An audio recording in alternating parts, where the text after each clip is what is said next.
Labdien, godājamie radioklausītāji! Šodien atkal ēterā raidījums Politiku uz skatuves un aizkulisēs, un šodien esam aicinājuši Vides un reģionālās attīstības ministru Kasparu Gerhardu, Nacionālā apvienība. Un Kaspars mums ir zināms jau kā valsts vīrs, kas ir gan satiksmes ministriju vadījis, gan arī citas ministrijas, ja nemaldos ekonomikas arī paguvi, jā. Tā kā tas ir trešais jau tāds nopietns amats, un reti kuram ir gadījies būt trīs tādās būtiskās jomās - satiksme, ekonomika un vide, kur vēl ir reģionālā attīstība, pašvaldības, bet sāksim ar to, ka šobrīd Latvija, protams, ir prezidējoša valsts Eiropas Savienībā, un šobrīd Latvijai ir pienākums skatīt visas tās lietas, ko var piedāvāt Eiropas Savienības dienas kārtībā, ne tikai, diemžēl, no savas prizmas, kas mums būtu daudz vērtīgāk, bet arī no visu Eiropas Savienības kopējām interesēm. Un varbūt sāksim ar to, kas tev kā vides un reģionālās attīstības ministram ir to prioritāšu sarakstā, kurus jautājumus tu vari virzīt kā kopīgus Eiropas Savienībai. Saprot, tas ir diskutēts kopā ar citiem Eiropas Savienības vides un reģionālās attīstības ministriem. Jā, šie jautājumi, protams, ļoti pastāvīgā darba kārtība, ko piedāvā gan dalībvalstis, gan prezidējošās valsts, gan komisija, bet, kā jau sākumā minēju šo nosaukumu, tad, lai cik tas interesanti arī nebūtu, tad pati galvenā prioritāte nemaz ministrijas nosaukumā neatspoguļojas. Tā ir digitālā prioritāte, kas ir viena no mūsu kopējās Latvijas prezidentūras, viena no 3 galvenajām prioritātēm, ir tieši šī digitālā sadarbība, par ko arī atbild mūsu ministrija. Tad vēsturiski tā ir gadījies, ka mums ir kopā 3 lietas - vides aizsardzība, reģionāla attīstība un šī digitālā ekonomika, digitāla attīstība. Tā kā it kā nosaukumā nav, bet tas pamat uzdevums, kas arī mūsu prezidentūras uzdevumā, ir tieši šī digitālās ekonomikas attīstība. Un maija beigās Eiropas komisija nāks ārā ar jauno vienotā Eiropas digitālā tirgus stratēģiju. Un pašreiz, protams, mēs arī apzinām dalību valstu viedokļus, cenšoties tad panākt to, lai dalību valsts izsaka savus viedokļus, savus priekšlikumus, kā viņi redz to. Šīs jaunās lietas attīstība, kas neapšaubām ļoti nozīmīgi visai Eiropai, jo, kā mēs zinām, Eiropa balstās uz dažādām brīvībām, kapitāla pārvietošanās, cilvēku pārvietošanās un citām brīvībām, bet, ja mēs skatāmies to pašu digitālo lietu, tad mēs redzam, ka tur ir ļoti daudz dažādu ierobežojumu. Jā. Nav nemaz tik vienkārši vai Latvijas vai kādas citas valsts pilsonim nopirkt internetā kādu mantu un saņemt viņu mājās, vai, piemēram, saņemt kaut vai tos pašus veselības pakalpojumus, jā, kā būtu pieejami, piemēram, viņa veselības vēsture būtu pieejama vieglā saprotamā formā digitalizēta, un ja viņš, piemēram, nokļūst kādā negadījumā Eiropas otrā pusē, tad viss tas varētu darīt. Un tas īstenībā nav sarežģīti, bet tas ir tehniski ļoti viegli izpildāms. Bet šeit ir ļoti daudz dažādas barjeras, gan likumiskās, gan saskaņoša, gan cenu barjeras. Mans kolēģis Matīs Kungs šobrīd ļoti aktīvi organizē darbu pie vienotā telekomunikāciju tirgus izveidas, un tas prasa, protams, ļoti lielu mūsu prezidentūras tieši uzmanību, un es ceru, ka viņām veiksies, un viņš to arī mūsu prezidentūras laikā nobeigs. Bet tās ir tās lietas, kas būtu izdarāmas, ja, un panākot šo te vienoto e-tirgu Eiropā, protams, arī visa Eiropa kopumā būtu daudz konkurētspējīgāka, un, ja mēs skatāmies uz tiem pašiem mūsu konkurentiem Ameriku un Ķīnu, tad viņiem šie jautājumi risinās daudz vienkāršāk un daudz efektīvāk. Bet mēs ka viena valsts tomēr. Nē, bet tur arī pietiekami daudz štatu un tam līdzīgi, jā, bet, katrā ziņā mums nevajadzētu šeit palikt iepakaļs, jā. Bet, šie darbi noris, stratēģija būs, es domāju, ka arī pēc tam būs nepieciešama likumdošana sākt, un mums ir tā lielā iespēja. Šī gada jūnijā mēs uzņemsim šeit Rīgā digitālu asambleju, kur sabrauks visi Eiropas gan uzņēmēji, gan zinātnieki, gan eksperti, tieši diskutē par to, kā tas šo digitālo nākotni veidot. Tā kā tas ir viens no tiem izaicinājumiem, kas varbūt nav mūsu ministrijas nosaukumā, bet, tas ir, es domāju, ar visu tālāko ieteikumu, un arī katrs, es domāju, kāds Latvijas iedzīvotājs to arī sajūtīs, gan zvanot ārzemēs, gan zvanot šeit Latvijā, gan saņemot pakalpojumus pa internetu, kas ir ļoti būtiski, ja mēs runājam tieši par reģionālu attīstību, jo mēs redzam tos procesus, protams, cilvēki dodās tur, kur viņiem ir iespējas saņemt lielākas algas, vai tā ir Rīga, vai tā ir kādas citas valsts, un mums nākās saskarties šo problēmu, ka Latvijas reģioni, tukšojās, jā, tas vārds varbūt tās, jā, briesmīgs. Tas drīzāk pat neitrāls, bet tieši attīstot šo digitālās lietas, lai cilvēkiem būtu pieejami visi pakalpojumi, valsts pakalpojumi, citi pakalpojumi, iespējas pasūtīt un izmantot šos jaunos sakars. Es domāju, tieši tas būtu viens no tiem punktiem, uz ko mums būtu jābalsta šī reģionāla attīstība, lai Latvijā cilvēki dzīvot reģionos un varētu tur normāli arī pelnīt, varētu būt saziņā gan ar Latviju, gan ar Eiropu, gan visu pasauli. Ja?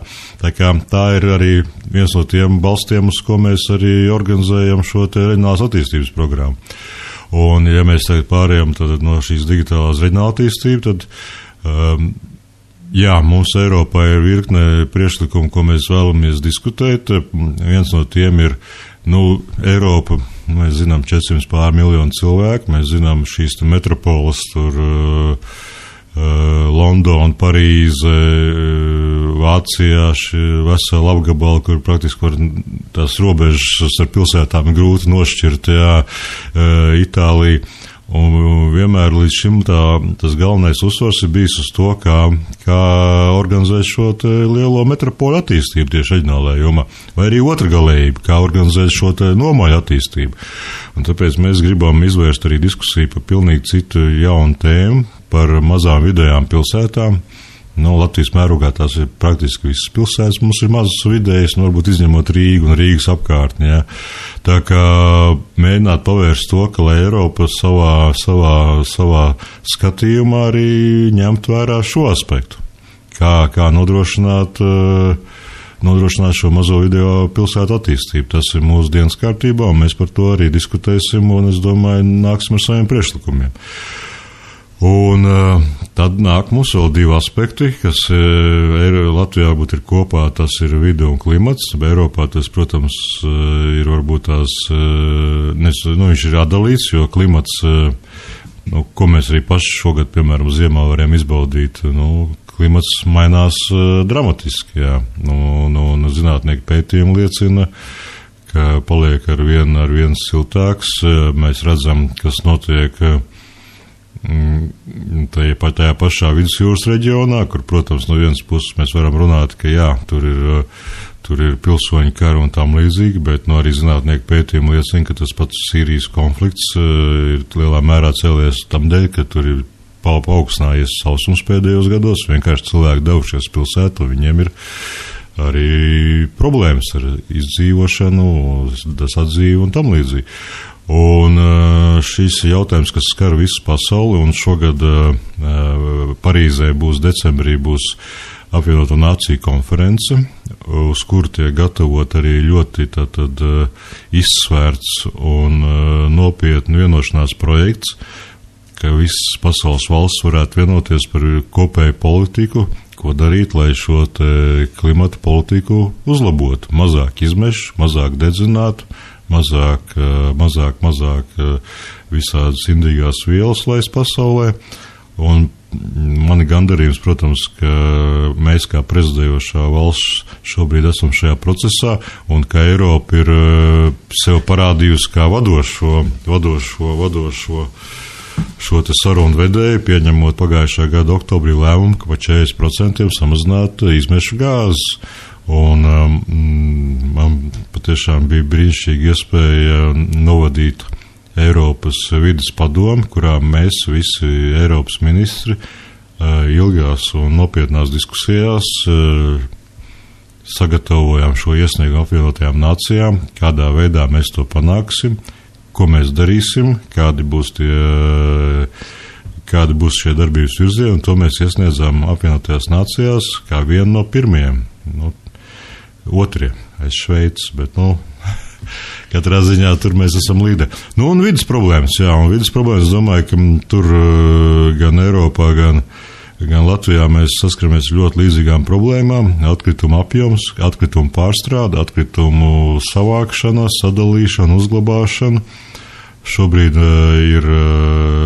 notiek ļoti nopietns darbs pie Latvijas likumdošanas pārskatīšanas, kas būtu darāms, kādā virzienā mums būtu jāiet. Ir paredzēti arī ievērojami struktūra fondi, lai atkritumu saimniecību sakārtošanu. Un, protams, arī lietas, kas saistās ar šo te esošās vidas saglabāšanu, vidas daudzveidība, esošie Latvijas resursi, gan meži, gan citu dabas resursi, par tiem mums jādomā, jāsaglabā, tā ir mūsu bagātība. Protams, naudā ļoti grūti izteikt, cik maksā tas viens malks svaiga gaisa, ko iegūst Latvijas pilsonis izejot nelielā pastaigā pa mežu, bet, es domāju, tā ir nenovērtējama bagātība, kas mums ir jāizmanto un jāsaglabā. Jā, es te uzreiz pajautāšu. Tu pareizi teici, ka Eiropas Savienība cenšas, un Latvija viena no tām ir kā vislabāk nostādītajām valstīm no šī zaļās politikas viedokļa, bet es gribētu tev jautāt, kā tad ir? Es atceros tagad Amerikas Savienotās valstis tā kā sākuši ir pēdējā laikā tādas pretimnākošākas klimata, izmaiņu bremzēšanai, Ķīna, Krievija arī ļoti drusku mainās.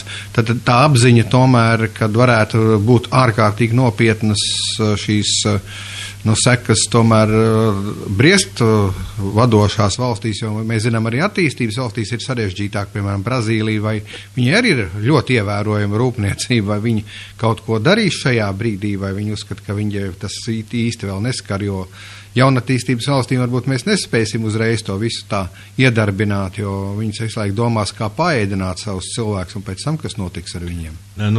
Pareizi bija tā piezīme par Amerikas Savienotajām valstīm, Ķīnu un Krieviju, un tieši pagājušā gada laikā viņi parādījuši arī nozīmīgu iniciatīvu, un nākuši arī ar saviem priekšlikumiem, kā viņi redz, kā varētu šīs ieteikumus klimatu samazināt.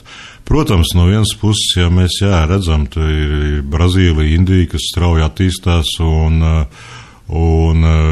viņiem tas neapšaubām ir nozīmīgi, tā skaitā nodrošināt saviem iedzīvotājiem gan darbu, gan iztiks līdzekļus, bet es domāyu, ka tā apziņa jau arī mainās ar katru brīdi, jo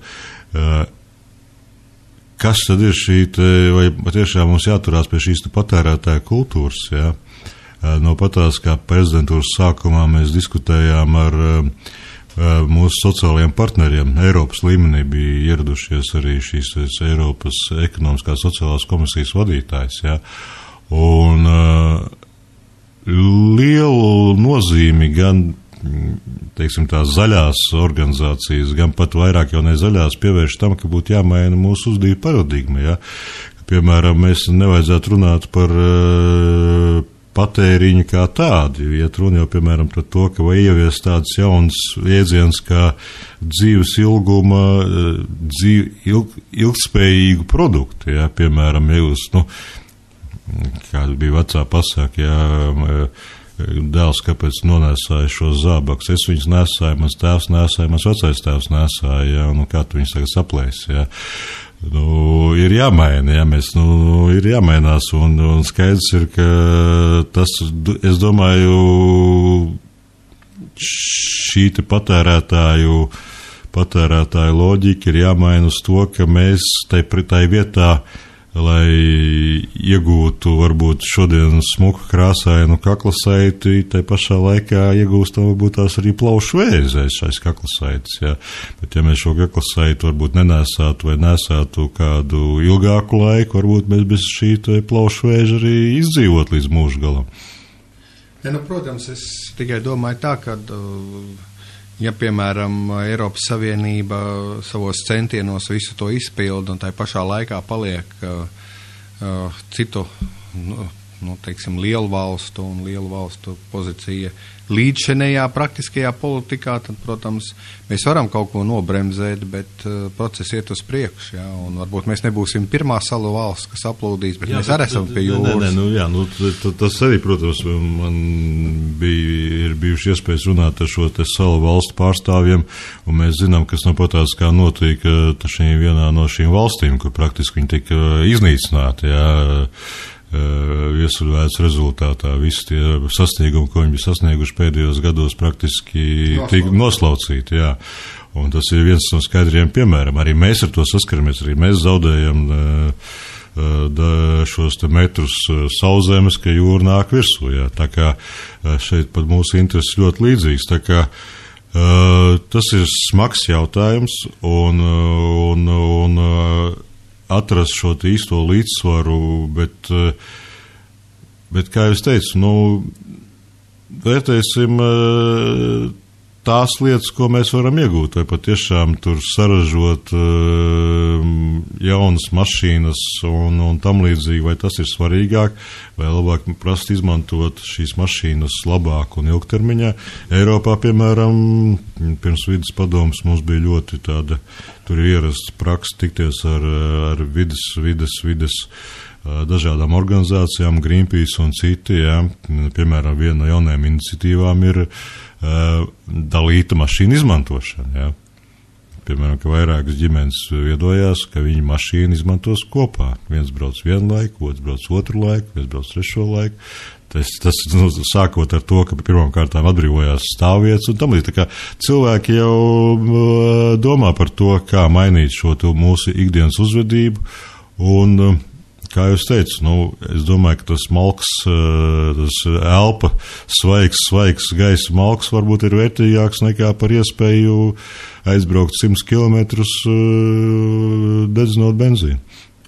Jā, es jau tev principiāli piekrītu un uzskatu, ka viena no tām galvenām būtībām ir tā, ko tu teici, patērētāji, tādas pārmērīgas kultūras, masas sabiedrības, teiksim, ietekmi uz mūsu vērtību sistēmu un karjeras sistēmu, bet, teiksim, arī atklāti, ļoti bieži jau ir, kaut vai paņemsim auto rūpniecību, ja?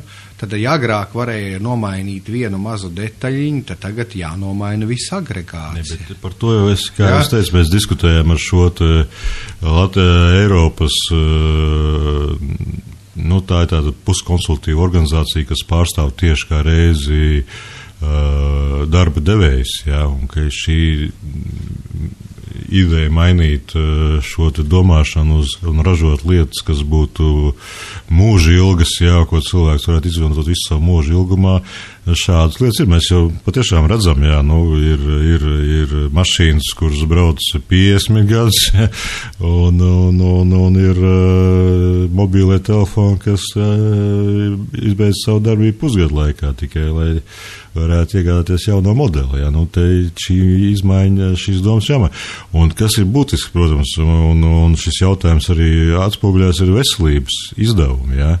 Protams, jebkura valsts, kas tiecās attīstīt šo savu ražošanu un nodrošināt cilvēkiem ar darbu, un šis izrāviens sākās darbība, pēc tam jau viņi saskarās ar ļoti lieliem izdevumiem, kas jāvelta veselībai. Vēža saslimšanas, asins vadu slimības, viss tas jau ir,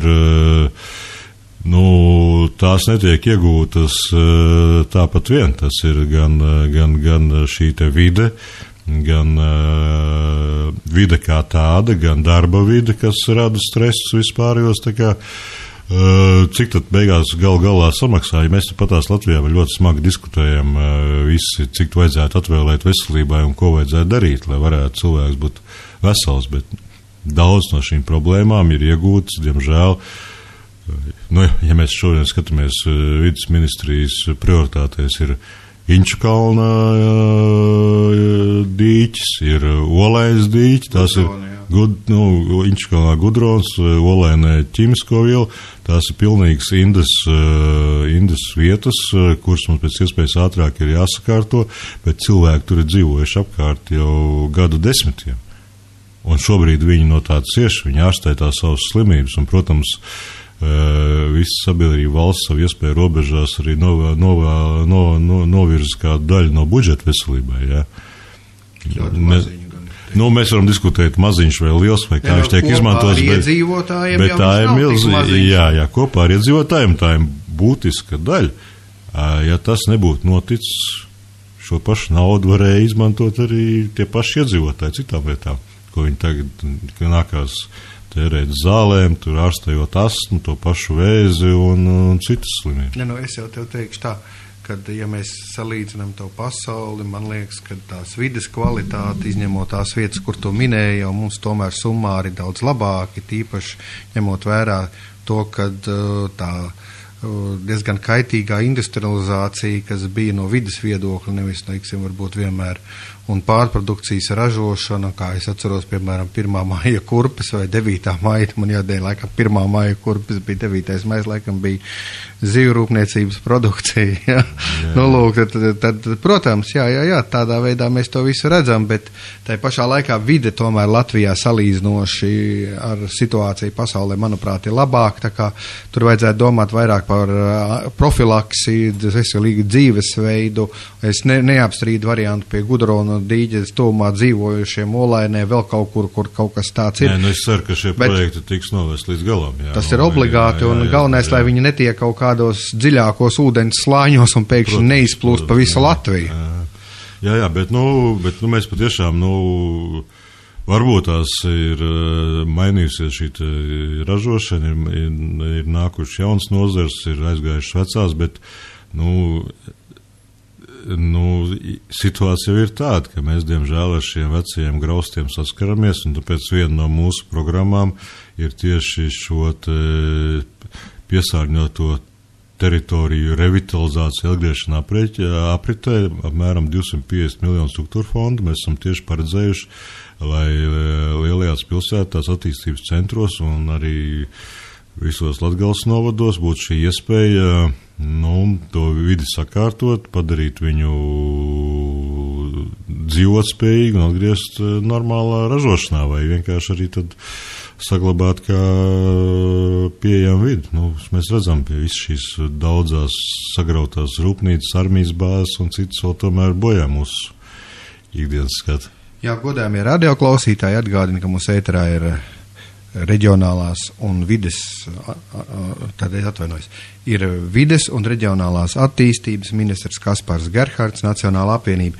Es no savas puses vēl gribētu teikt tā, Nacionālajai apvienībai viens no tādiem jautājumiem ir tieši šī uzņēmēja darbības attīstība reģionos, ne tikai Rīgā, ne tikai Ventspilī, un tu jau teici šī digitalizācija, ko tas nozīmē, un tas ir ļoti nopietni, ir iespēja radīt tādu infrastruktūru, ka cilvēks var strādāt, kaut vai tas pats internets, protams, tas nedod iespēju man apkopt citā mājā ar internetu starpniecību telpas uzkopt, ja? Bet tas dod diezgan daudz iespējas nodarboties ar šo uzņēmēju darbību, vai vismaz viņu atvieglot. Jā, mums tas plāns ir ļoti ambiciozs. 3 gadu laikā panāk, ka 90% dokumentu aprits elektroniskā formā. Un mēs esam tam paredzējuši novirzīt gan struktūrālos fondus, gan arī izstrādāt nepieciešamo nodrošinājumu, sadarbībā ar pašvaldībām veidot arī šo vienoto platformu.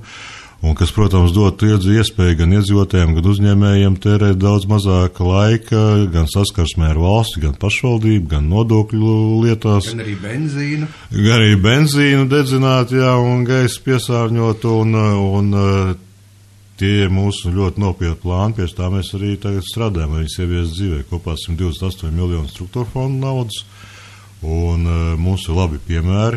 Mēs arī kopā sadarbībā ar nozari ir arī šis indeks pētījumi, un gribētu izcelt valsts ieņēmumu dienestu, kas pēdējos gados ir spējis milzīgas soļus uz priekšu un patiešām ir nācis pretīm gan iedzīvotājiem, gan uzņēmējiem un ir iespēja praktiski neapmeklējot viņus, kārtot visas nodokļu lietas.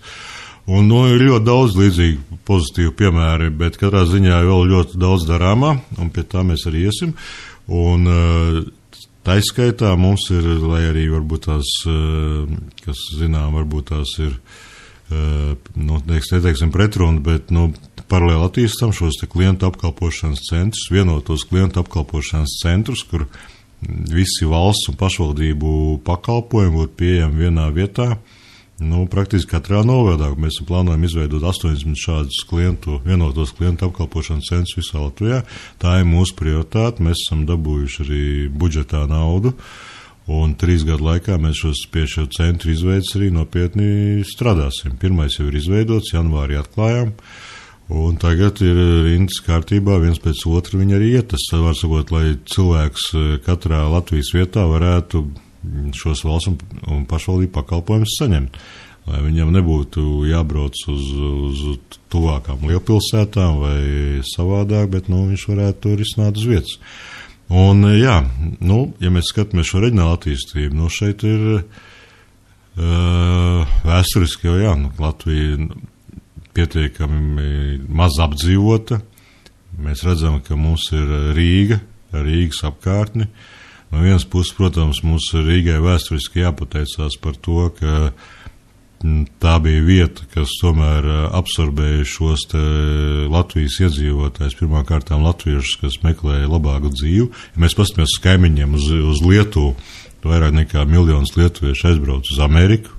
Tas ir starp. Līdz revolūcijai, līdz 14 gadam. Līdz 14 gadam, jā. Viņiem vēl pēc tam turpinājās. Jā, viņiem turpinājās, mums arī brauc uz Brazīliju vēl, bet līdz 14 gadam, ja mēs skatāmies, kas notika šeit, kad sākās šī industrializācija, kad mainījās gan zemes apsaimniekošanas paradumi, gan arī bija šī attīstība, tad, 1 miljons lietuviešu aizbrauc uz Ameriku, bet Latvijā, kas notika, izauga gandrīz vai 1 miljonu pilsētu Rīga. Un, ja mēs skatāmies vēsturiski, gan viss šīs Grīziņkalns, gan viss pārējos šos strādnieku rajonus, kas izveidojās, tā bija tā vieta, kur latviešu cilvēki ieradās Rīgu, varam izlasīt klasiskos romānus, Deglau, un tad redzam, ka šī Rīgas nozīme mūsu vēsturē bijusi ļoti liela. Viņa arī šobrīd turpinās. Šobrīd varbūt ir tā tendence tāda, ka cilvēki nemetās tik daudz Rīgu, bet jau apmetās pierīgas novados.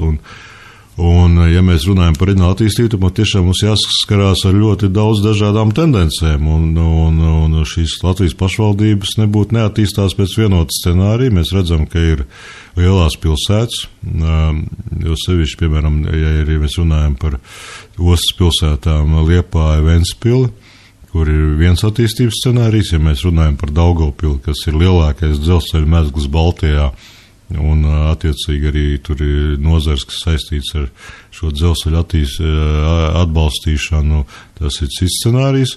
Ja mēs runājam par lielajiem novadiem, tad viņi ir atraduši savu darbības modeli un ir pierādījuši, ka viņi ir pietiekami spēcīgi, lai nodrošinātu, vienmēr var vēlēties kaut ko vairāk, bet, viņiem ir savs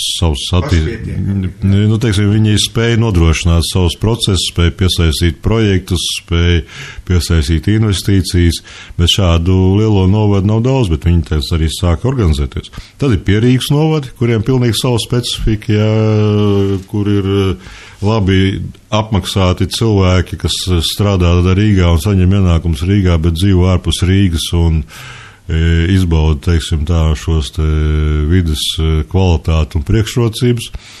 Un tad ir mazie novadi, kas ir izveidojušies, protams, ir novērtējumi šo novadu iedzīvotāju vēlmu, varbūt tās, ka viņiem šis novadu vadība būtu tuvāk pieejama, ka viņi saglabās savu kādu identitāti, bet mēs redzam arī pēc visiem skaitļiem un cipariem, ka to viņa attīstība neiet sevišķi efektīgi un daudz kas viņam maksā dārgāk. Ja.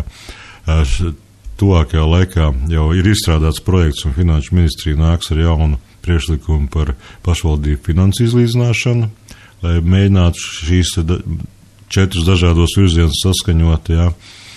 Un, protams, šis likums arī tiks virzīts uz parlamentu, būs ļoti lielas diskusijas, bet, kas šobrīd, man liekas, pilnīgi nepieņemami ir tas, ka 4 lielās pilsētas, Daugavpils, Liepāja, Rēzekne un Jelgava, uz vienu iedzīvotāju ir visnabadzīgākās pašvaldības. Lai gan mēs labi redzam to pašu Liepāju un Daugavpili, viņa reģionāla attīstības centri, ap viņiem viņi nodrošina šo dzīvību savos reģionos, viens dienvidu Kurzemē, viens dienvidu Latgalē, un ir dīvaini, ka, acīm redzot, nav īsti pareizi līdzinējais aprēķina modelis. Jā. Tas uz vienu cilvēku. Uz vienu cilvēku, jā. Visnabadzīgākās ir 4 lielās pilsētas. Liepāja, Ventspils, Daugavpils. Nē, Liepāja, Jēkabpils, Daugavpils, Reizi. Jā, vārdsakot, donori ir Rīga un Pierīgas pašvaldības, Ventspils un vēl dažas, bet pārējie visi ir saņēmēji. Bet, labi, Liepājai bija zināmas problēmas ar Liepājas metalurgu. Es ceru, ka pēc jaunā īpašnieka ienākšanas tur šie procesi tiks norganizēti un atsāks darbu. Tas, protams, būtu pozitīvi, bet, Daugavpils ir savu reģionu centrs, jā, un bet es dīvaini, ka šis to tradicionālo jautājumu par 5 vai 9 reģionāliem centriem, jo varbūt, ka tie 5 tomēr ir pa maz Latvijai, un varbūt, ka tie pāri pa 20 kā pa daudz. Tā lielākā problēma, es domāju, bija tas, ka šī administratīva teritoriālā reforma palika pusceļā. Ja mēs atceramies, kad tika pieņemts šis likums par administratīvu teritoriālā reformu, tas tika pieņemts tai pašā decembra naktī, kad Saeima līdz 5 vai 6 rītā diskutēja arī par to, vai iet uz sadarbības programmu ar Starptautisko valūtas fondu un Eiropas komisiju. Mēs atceramies, tas bija pats krīzes smagākais posms. Jā. Un labi sākta reforma, es domāju, ir labām iestrādēm, viņi tomēr, diemžēl, palika līdz galam nepabeigta. Viņa palika līdz galam nepabeigta, un tāpēc mēs kā jūs teicu, mums ir pilnīgi 4 dažādi virzieni, kas vēl varbūt savā starpā vēl var dažādi izpausties, un šīs pašvaldības, nav tas varbūt tās līdz galam labākais modelis. Viens gan ir skaidrs, līdz 20. gadam nevajadzētu nekādas būtiskas reformas, jo mums ir šis plānošanas periods 14. 20. gads, un mums tomēr ir svarīgi pēc iespējas kvalitatīvāk, ātrāk un labāk apgūt struktūra fondu naudu. Pēc tam viņi var nebūt? Teorētiski. Pēc tam viņas varbūt arī nebūt, jā, teorētiski, jā, vai arī citā formā, jā, jo, piemēram, tas Junkera plāns, par ko šobrīd Eiropa diskutē, un kur man tiešām gandarījums, ka mans kolēģis Rērkungs ir devis ļoti lielu ieguldījumu, lai šis Junkera plāns arī tiktu virzīts dzīvē. Maina jau visu to būtību. Neiet runa vairāk par to, ka nauda tiks dāvināta vai piešķirta kā līdzfinansējums, bet iet runa par to, ka līdzekļi būs pieejami konkursu kārtībā, ka būs banku iesaiste un ka tas būs nauda, kas jādod. Šie principi pilnībā Eiropā mainās. Jā. Tas nozīmē arī to, ka principā vairs nebūs tāda Eiropas struktūrālo fondu un nebūs arī tādas sadalas, ka, piemēram, ka Latvijai kaut kas pienākas. Nebūs droši vien varbūt tik būtisks, bet ir skaidrs, protams, ka ja mēs runājam par to pašu Eiropu, par tām pašām brīvībām, pārvietošanās, finanšu kapitālu plūs, un runājam par reģionālu attīstību šeit patās Latvijā, jebkurā citā valstī, nevarēs Eiropa dzīvot pēc principa, ka, dosim tikai pašām šitām labākajiem projektiem, lielpilsētām, metropolēm, un tas, kas tur notiek, tur Transilvānijas kalnos vai Lubānas klānos, tas neviena Eiropā nenesēs. Tā visa Eiropa nepiekritīs. Es piekrītu, ka nepiekritīs, bet tikai par to balansu. Līdzsvars ir jāatrod, bet mēs skatāmies, ka ir ļoti daudz arī pozitīvu piemēru, piemēram, tā pati Lielbritānija, Velsa, kas savu laiku bija ogļu ieguves tur pimerinieki, aizbrauc uz Velsu, tur tādi muzeji, tādas gleznas sapirts, kur vērtība pat nevar noteikt, un te vien brīdi šis biznes viņiem beidzās, un tur bija šausmīgas problēmas, bet tomēr tāpat Lielbritānijas valdība atrada veidu, kā visu novirzīt nepieciešamu atbalstu, lai izmainītu visu šo te attīstību. Tas pats mums ir jādomā šeit uz vietas Latvijā, un tas pats arī kopā Eiropā. Un, jā, no Eiropas, ja tā var teikt, lielākais trūkums, bet varbūt arī lielākais iegums, ka tie procesi ir ļoti lēni. Tā saskaņošana jau neiet viegli, 28 valstis procedūras, bet kas mani gandarīja, ka tas ir ļoti kvalitatīvi. Tur patiešām piesaistīti gaišākie Eiropas prātī, šie Eiropas eksperti ir augsta līmeņa, un tas gala rezultāts ir ļoti kvalitatīvs. Jā. Tas, protams, labi. Es tev vēl vienu tādu jautājumu, mazliet atgriežoties pie iepriekš runātā, jo jāizmanto tava iespēja būt ne tikai kompetentam reģionālā attīstībā, pašvaldību lietās, bet tu biji satiksmes ministrs arī. Ja, un tāpēc es tev pajautāšu, kā ir ar to pastu Latvijas. Latvijas pastam tomēr tāpat kā tām pašvaldībām ir iespēja kaut vai zināmā mērā nodrošināt tos pakalpojumus, kur bieži vien komercbankām vairs nav izdevīgi un viņi vienkārši slēdz. Un tas arī viens no tiem jautājumiem. Saprotu, ka šo to jau var, teiksim, elektroniski ar interneta nokārtot visādus maksājumus, bet skaidru naudu laikam saņemt gan ir vajadzīgs bankomās. Nē, jautājums ir, jā, ka skaidrā nauda, droši vien, ka laukos ir atsevišķi jautājumi, kur bez skaidrās naudas nekādīgi nevar atrisināt, kaut vai, piemēram, pensionāram, kam nepieciešams apart viņa lauciņu vai vēl kaut ko, jā.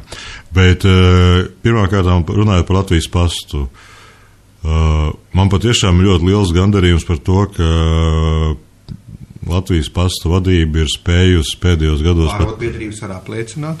Pat panākt peļņu, jā, jo mēs redzējām, kādas problēmas bija gadus 5 atpakaļ, jā, un kad arī sākās pirmā konkurence viņiem, jā, un viņi spējuši mobilizēties, tas noteikti nav bijis viegli, tas ir gan cilvēku skaitas mazināšana, gan struktūrālās izmaiņas, bet to viņi ir spējuši izdarīt.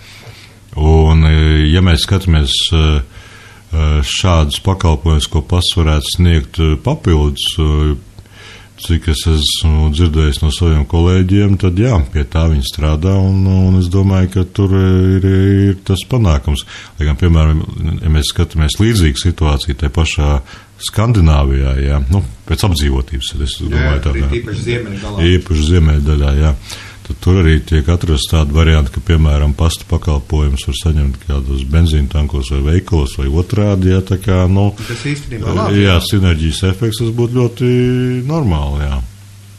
Un vēl pašvaldības, kā to es vienā savā intervijā minējis, ir tāds variants, ka viņas arī varētu uzņemties kaut kādu, teiksim, tādu, ir tomēr pašvaldība. Ir mūsu pašvaldības, jā, Kocēna pašvaldībā, ja nekļūdos, ir iespēja, ka cilvēki var saņemt arī šos te naudas. Un mēs esam, man pašreiz tieši uz darba galda guļ liela dokumentu paketi, ka mēs esam vērtējuši visu šīs te lietas.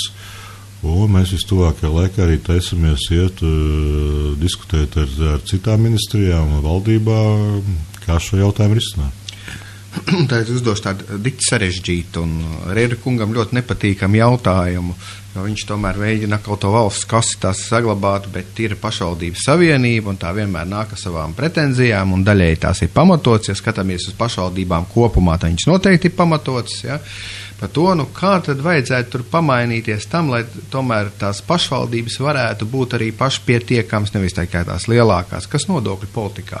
Vai mēs tā iedzīvotāju ienākumu nodokļu daļu viņiem tomēr vajadzētu pakāpeniski celt, vai tur, teiksim, varbūt vēl kādu nodokli iedot viņiem, lai ieinteresētu infrastruktūras un uzņēmēju darbības attīstībā savā reģionā, vai vismaz kādiem tādiem, reģioniem, kuri mazāk, varbūt tas ir šobrīd dot iespēju viņiem varbūt diferencēt to jautājumu. Tad mēs atgriežamies pie šīs diskusijas par to nepabeigtu administratīvu teritoriālo reformu, jā? Un pie šīm ļoti dažādajām pašvaldībām, jā. Vienas, kuras ir pašpietiekamas, vienas, kuras pārtiek no tā, ka cilvēki labi strādā Rīgā un labi atpūšās ārpus Rīgas, labi izguļās svajā gaisā. Man visdziļākā pārliecība ir tas, ka Latvijas valsts būs spēcīga tad, ja būs spēcīgas pašvaldības. Jā. Kā to panākt? Vai viņas mudinot apvienoties, vai mainot visu šo nodokļu bāzi, šie dažādi varianti. Un, piemēram, arī mainot arī tos funkcijas, jā, piemēram, ko dara pašvaldības un ko dara valsts, jā. Kaut arī paši tas ieņēmuma dienas, mēs atceramies vienu brīdi arī Rīgā bija savs šis te iekasēšanas princips un tā. Ideālā variantā es domāju, ka gan valsts varētu dot daļu funkciju pašvaldībām, gan pašvaldības varētu apvienojoties daļu funkciju deleģēt, vai tas būtu otrā līmeņa pašvaldības, ko gan Saeima noraidījusi, bet mūsu eksperti, ministrijas eksperti, analizējot gan reformas rezultātus, gan esošo situāciju, gan skatoties nākotnē, kas būs ar demogrāfiju, cik būs cilvēki, cik būs skolnieku, tam līdzīgi. Tas modelis ir, un arī tas valdības deklarācijas valdības rīcības plāna uzdevums mums ir izstrādāt valsts un pašvaldības sadarbības reģionus. Mēs redzam 9 reģionus, tad Ziemeļkurzeme, Dienvidkurzeme, Zemgale, Pierīga, Vidzeme, teiksim tā, Vidusdaugava, Ziemeļlatgale un Dienvidlatgale, un kur ir sava loģika, ka no vienas puses valsts daļu savu procesu novirzīt uz leju, jo, piemēram, ja mēs skatāmies to pašu civilo aizsardzību, drošības jautājums, jā, piemēram, tie paši plūdi, jā, kurā vietā kas un kā notiek, vai to pašu noziedznieku ķeršana, vai policijas, jā, darbība. Tad daudz šie jautājumi tiktu sakārtot un atrisināt. Bet, šis ir jautājums priekš diskusijām. Es, kā teicu, līdz 20. gadam mēs... Jā, bet viņi ir jādiskutē, par viņiem ir jādomā. Viedokļi ļoti dažādi. Ir daļa pašvaldību vadītāji, kas uzskata, ka pašreizējais modelis ir labs. Te pašā laikā mēs redzam, ka pašreizējais modelis ir vismaz, man dzimtajā Zemgalē, tas ir pilnīgi atžgāns, ka tur ir apvienots kopā Jelgava ar Jēkabpili, jā. Un viss process notiek caur Rīgu, nevis caur Valles mežiem, jā. Kaut kā tā, mākslīgi savilkts kopā. Tas ir pilnīgi skaidrs piemērs. Jautājums, protams, ir par Lielrīgu vai Pierīgu. Jautājums arī, protams, ir par Kurzemi, kurš centrs, vai patiešām varbūt labāk ir nodrošināt, ka abi centri, Ventspils un Jēkaba un Liepāja ir vadošie savos reģionos. Jā. Tā kā diskutēsim, eksperti savu darbu ir izdarījuši, izvērtēt ļoti daudz dažādu aspektu, kā jūs teicat, gan no demogrāfijas, gan no tiem darbiem, kas ir darīti, kā ir veicies līdzšinējiem investīciju projektiem, struktūra fondu projektiem, kāda ir bijusi atdeve, kāda ir šī te naudas plūsma. Bet kas ir, to jautājumu, ko pacēlāt par šo pašnodrošināšanu? Es jau domāju, ka ideālajā variantā, protams, mums būtu jāpārvērtē šī te pašvaldību ienākumu avoti un bāzi, jo, mēs varam izlīdzināt daudz ko. Mēs varam atņemt vienam un atdot otram, bet tas nav pareizs princips. Tam es varu vienīgi piekrist, un es no savas puses vēl gribētu vienu tādu jautājumu uzdot, kas skar arī tevi jau kā ekonomikas ministri, kādreiz tu biji arī ekonomikas ministra, teiksim, tādā nopietnā kompetencē. Un redzi, enerģētiskā neatkarība ir viens no tiem jautājumiem, ko Nacionālā apvienība visu Latvijai Tēvzem brīvība LNK ir mēģinājusi risināt, jo tas tik tiešām ir viss Eiropas Savienības jautājums. Šobrīd, man liekas, šis jautājums arī tiek risināts no Latvijas puses, jo Latvija prezidentējošā valsts, bet tas, man liekas, tāds būtisks ir. Jā, mēs esam, teiksim tā, īstajā laikā un īstajā vietā. Eiropas komisija ir nākusi ar jaunu enerģētikas stratēģiju, un mēs patiešām varam lepoties ar jau tagad iegājis vēsturē Rīgas process sācies, un paldies kolēģei Danai Reizniecei, kura šo nozīmīgo konferenci Rīgā gadu sākumā arī vadīja. Jā, Eiropa ir ļoti nopietni sapratusi, ka ir jādomā par nākotni, kā padarīt Te jau iet runa tikai par Latvijas neatkarību, iet runa par visu Eiropas kopēju attieksmi, jā, jo, ir iet runa par to, ka procesi enerģetikā visā pasaulē strauji mainīgi, ir jaunas šīs slānekļa gāzes un citi ieguves avoti, ir procesi, kas notiek Persijas jūras līcī, kā mēs redzam, gan ar Irānu. Mēs redzam, kas arī notiek citās valstīs, un Eiropa to ļoti nopietni uztvērus, un pie šī arī jautājuma tagad strādā pie šīs vienotās stratēģijas, un darīsim, es domāju, no savas puses visu, lai šis process turpinātos arī tādā izpratnē, lai arī mūsu interesi tiktu ievērots pēc iespējas vairāk, jo mēs, no vienas puses esam zināmā mērā izolēti no kopējās Eiropas, mēs darām daudz, tā skaitā veidot jaunas savienojumus ar Skandināviju, elektrības savienojumus, ar Poliju gāzes vadas savienojumus, ar elektrības, tā kā tiek darīts daudz, un katrā ziņā šie virzība ir ļoti pozitīvi, bet tai pašā laikā neaizmirsīsim to, tos lielos biomasas apjomus, kas paliek mūsu mežos neizmantot līdz galam, jā. Savu laiku, kad es biju ekonomikas ministrs, mums bija šis priekšlikums attīstīt ogļu kopā ar biomasas staciju, elektrostaciju Kurzemē, iespējams Liepājā.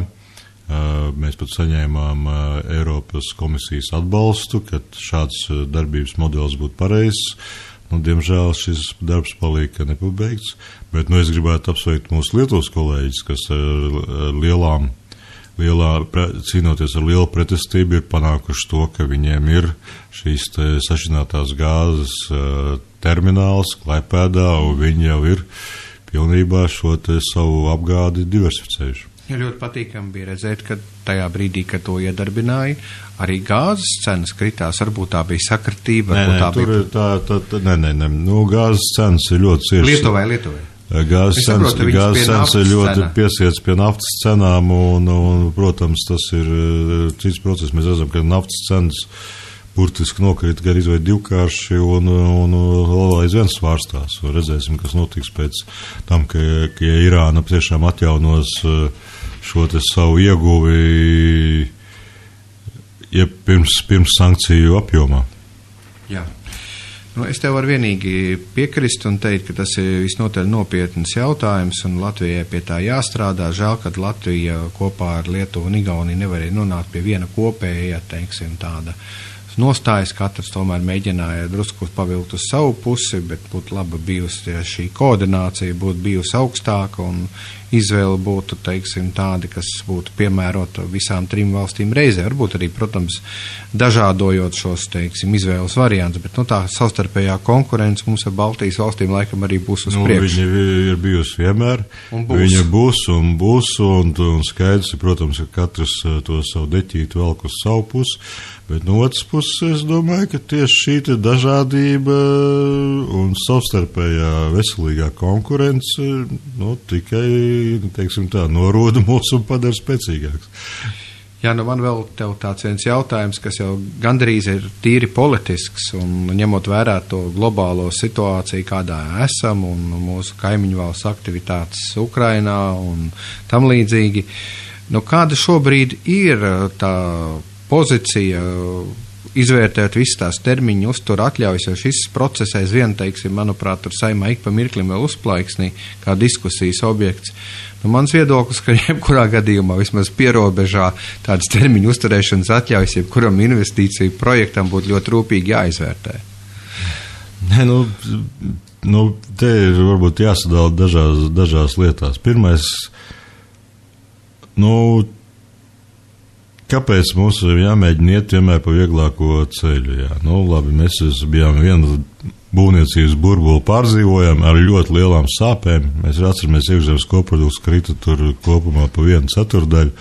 Šobrīd mēs atkal kāpjam uz jauna burbuļa, atkal būvējam, atkal būs, viss tik būs, un atkal būs jauns burbulis. Tas tirgus jau nav tik liels. Jā. Tad no ekonomiskās puses mēs visticamāk būsim jaunā burbulī, varbūt ne tik lielākā iepriekšējā. Tas ir no vienas puses, no otras puses, cilvēki pērk šīs atļaujas, viņi principā sagandē vietējo tirgu. Mēs redzam, ka mūsu pašu iedzīvotājiem ir grūtības gan izīrēt, gan iepirkt dzīvokļus, nopirkt, īres cenas ceļ, jo termiņu uzturētāju atļaujas viņi jau, daļa tikai no viņiem varbūt tās arī grib te dzīvot, bet viņi jau arī pērk, lai kaut kā biznesu attīstītu, tas ir šis ārējais spiediens tikai izkropļoja iekšējo tirgu. Nemaz nerunājot par šiem te drošības aspektiem, tas apjoms ir liels.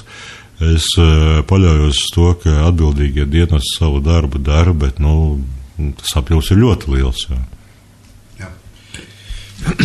Ar šo varbūt mēs arī mazliet noslēgsim šo mūsu sarunu ar Kasparu Gerhardu, Vides un reģionālās attīstības ministru, Nacionālā apvienība, bet es jau varbūt gribētu teikt, tā kā rītdien būs piekdiena un būs raidījuma atkārtojums arī piekdienā un būs nedēļas nogale, bet varbūt tu vari no savas puses kaut ko novēlēt, jo tu tik daudz runāji par tīru gaisu, to, kas ir veselīgs cilvēkiem. Ko tu gribētu novēlēt nedēļas nogalē, kad jau cilvēki būs savā tādā gan arī atpūtas režīmā un ģimenes lokā? Protams, visiem vēlētos novēlēt būt kopā ar sev tuviem cilvēkiem, ar saviem draugiem, savu ģimeni un izbaudīt. Mēs skatāmies pa logu, arī bišķi saulīt spīd un arī prognozes bija labas, varbūt ne tā kā bija lieldienās, kad bija arī gan lietus, gan vējš. Katrā ziņā es aicinu visus doties tuvāk pie dabas, izbaudīt mūsu šo bagātību, šo svaigo gaisu, šo ar katru dienu zaļāk paliekošos laukus un mežus un patiešām būt kopā ar sev tuvajiem. Jā, paldies. Tad mums ēterā bija Kaspars Gerhards, Vides un reģionālās attīstības ministrs. Un, kā es varu teikt, politiķis Lietuskoks. Paldies! Paldies!